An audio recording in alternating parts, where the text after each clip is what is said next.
At the moment we're at Kiwirrikura community and we've got a Ninu Festival on, or Bilby Festival. We're the most remote community in Australia, so to have all these people come out, it's very special.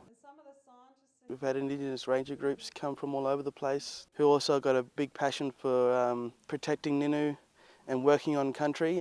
They're learning and we're learning off them as well. We're learning off scientists on their ways of protecting the Ninu. So this festival's really opened up a massive conversation.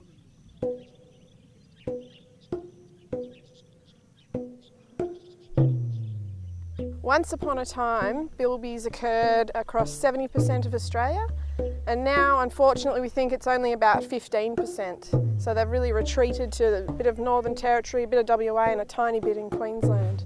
And of that area that's left, it's about 80% of it that is managed or owned by Aboriginal peoples. So when we want to think about how we're going to protect the bilby, we've got to make sure we acknowledge Indigenous rangers and Aboriginal people out on their country, managing the land. They're the people that we need to acknowledge and support and fund if we're going to save the bilby. Bilbies are a really important part of the landscape. They're an ecological engineer. They move vast amounts of soil. They allow water to infiltrate to the base of trees. They move seed around. They create homes and spaces for a whole range of other species. We've lost so many mammals in the last couple of 100 years since Europeans have arrived and introduced cats and foxes. The bilbies are the last ones standing, other than, of course, the big kangaroos.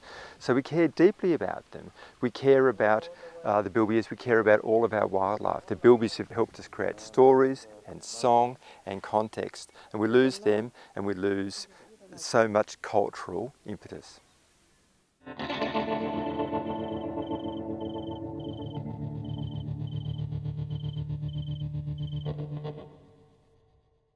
The bilby has obviously declined a lot in the last 100 years, but it's not just something that happened back in the 50s and 60s when lots of other animals declined and disappeared. The bilby is still disappearing from sites now. The southern edge of the range of the bilby has retracted to the north by about 300 kilometres in the last 20 years.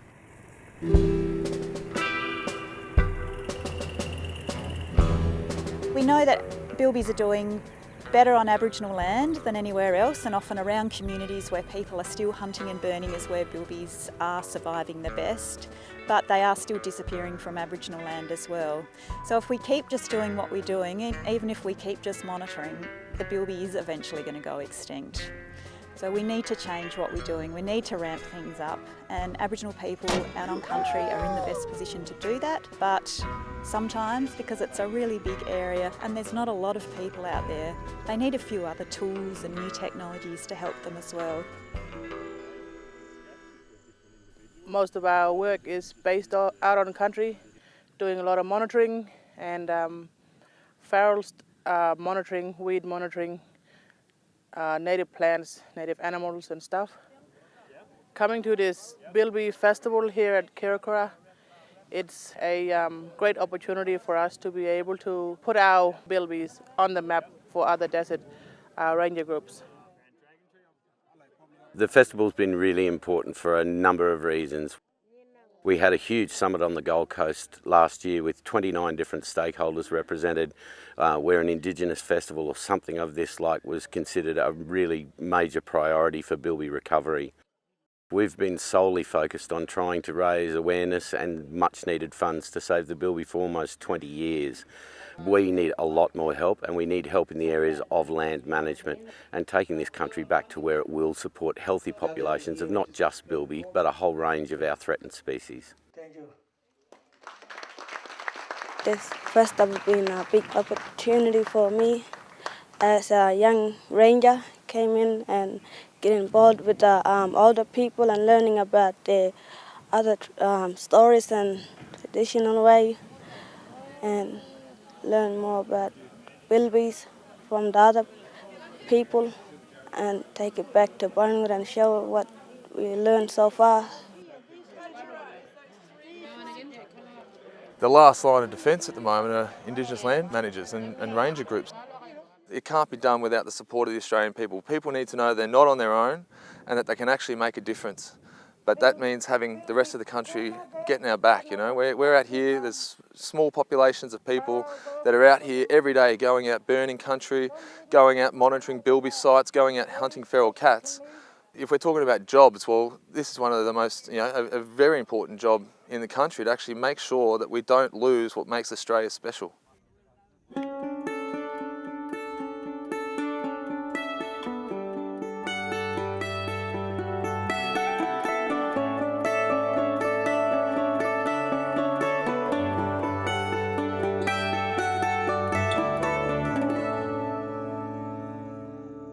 This little fellow is known as Bilby nationwide, and that's our traditional name for him. Bilby, Bilba, is a traditional name from my country. And it's great what's happening in terms of the cultural conservation along with scientific conservation that's taking place up here in other Indigenous owned lands up here. So just having the opportunity to come up here and be part of this on special country, it's amazing. That's the name of this place called Kiwirrikura. This song I think about Blabba. Blabba, I'm going to go. This Blabba is in the willow now. Long way that way. He went that way. He running away.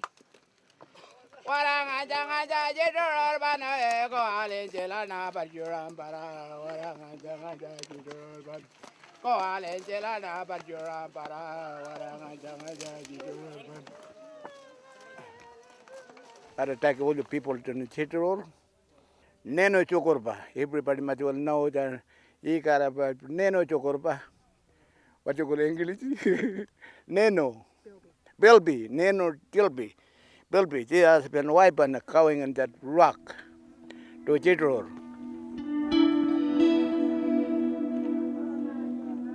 I think the scientists that came to Kiwirrikura for this Bilby Festival learnt a lot as well. I think they were blown away by the fire management that's going on when we showed the fire mapping of all those little fires that are being burnt around communities like Kiwirrikura.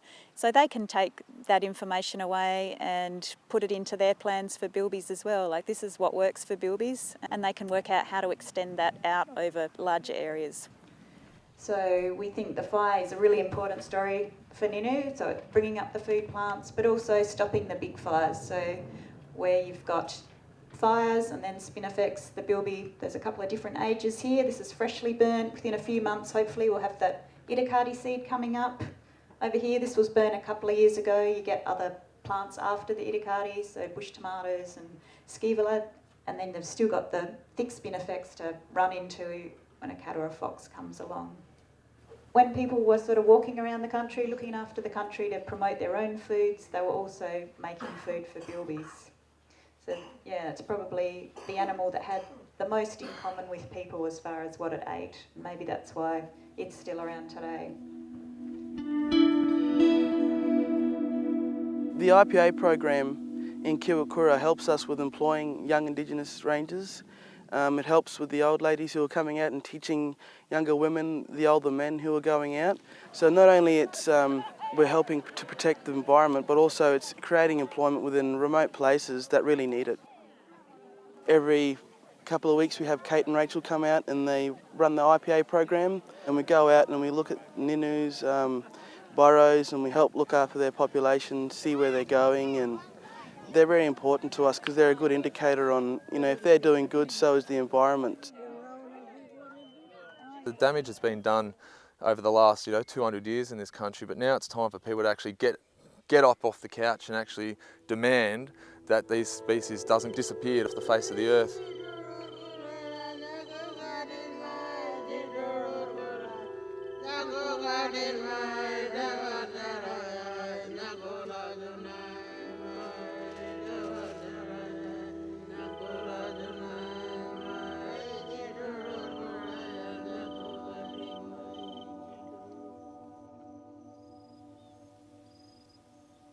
Traditional tracking is the basis of a lot of work we do to save bilbies. Even if we bring in traps and other technologies, the basis of it is still knowing where to find those bilbies to start with, and traditional tracking is the key to that.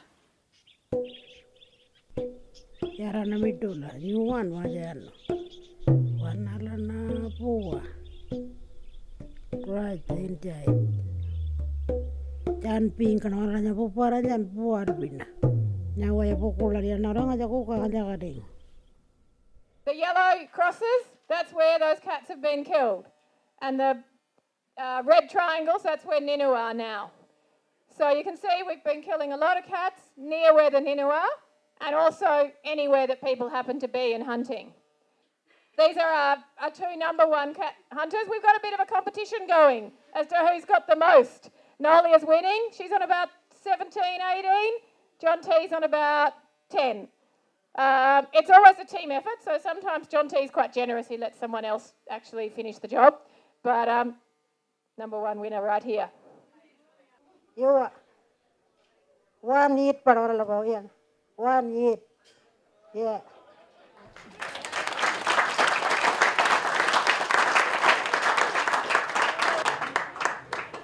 We've all come here, we've eaten really well, we've shared lots of stories, but our job now is to make something firm, to make some firm plans about what we're going to do in the future. So before lunch, we're going to, when everyone's together, write down a whole list of actions that we might consider doing when we go back to our own country and we're working for the next year or the next 2 years or the next 5 years.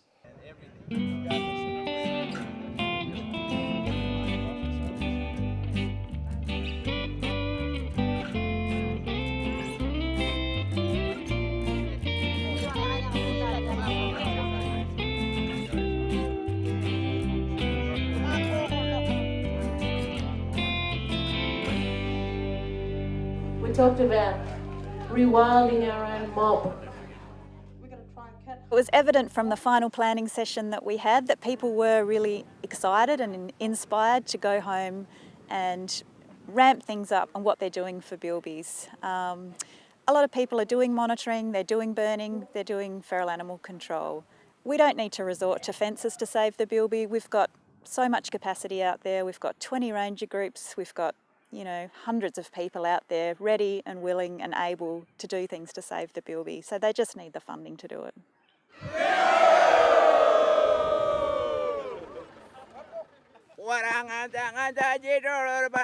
Ko alinjila na barjuran para waranganja jidor bane ko alinjila na barjuran para waranganja jidor bane ko alinjila na barjuran para waranganja jidor bane ko alinjila na barjuran para